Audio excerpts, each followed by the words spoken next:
Kasanova, Lost in Love. Written by Royal Baysinger, illustrated by Tamsin Olmsted. Kasanova shimmied down the trunk of the old gum tree to where it was cool. That's better, he thought, as he hugged it tightly. The sweltering heat of the summer sun was miserable that day on the Great Dividing Range of Australia. I wish I had someone else to hold close instead of this crummy old tree, he thought. And that's when he saw her, the most beautiful creature he had ever seen. She had pointed ears and big eyelashes, powerful legs, and an elegant tail. Kasanova wanted to make a good first impression. He gave his fur a quick grooming with his hind paws, then dropped to the ground and strolled towards her. For once, he was glad it was so humid. It meant he was extra musky. He reached the eucalyptus tree she was feeding under and began rubbing his chest against it, marking it with his strong scent. He was just about to introduce himself when she looked directly at him. Kasanova froze. His brain went blank, and his heart stood still. After a long, awkward silence, she turned at the waist and hopped away. Ugh! Why couldn't I have thought of something to say? Kasanova berated himself. He clambered high into the canopy to hide his despair. Darkness enveloped the surrounding stand of trees and his aching heart. Kasanova tried to sleep away his misery. He slept through the sunset. He slept through the night. He slept through the sunrise. And all day long.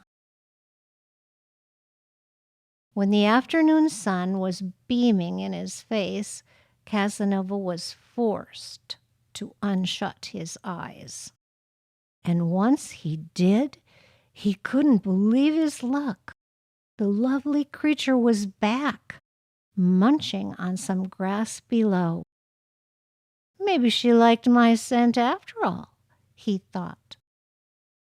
He climbed down to be near her, and with loving looks, he ate some eucalyptus leaves to calm the butterflies in his empty stomach. How romantic! They were sharing a meal together.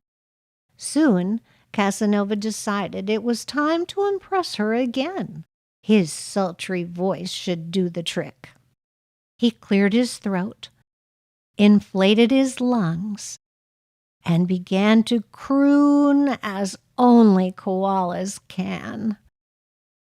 Very badly. It's always hard to tell if koalas are singing or choking on something. But at least now Kasanova had her attention. That is, until there was movement at the tree line. A powerfully built male kangaroo hopped into the clearing. Even Kasanova quit his bellowing as the boomer approached. He gawked as the two kangaroos stared into each other's eyes. He gawked as they smelled one another. He even gawked as they touched noses. And soon he was gawking as they disappeared into the undergrowth. She was gone for good. Kasanova was devastated. How could this happen? He thought as he moped back to the old gum tree. I let her smell me. I sang for her. We even ate together. I will never love again. But then he jumped with surprise as a bush rustled beside him.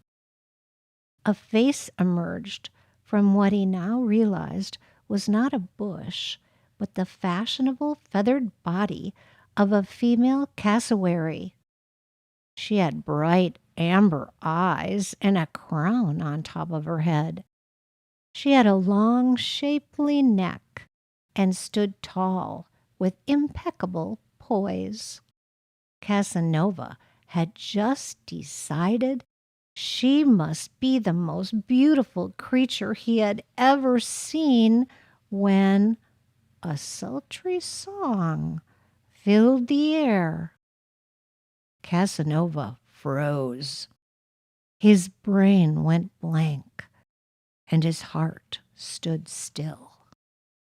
At last, Casanova had found someone to love, or rather, she had found him.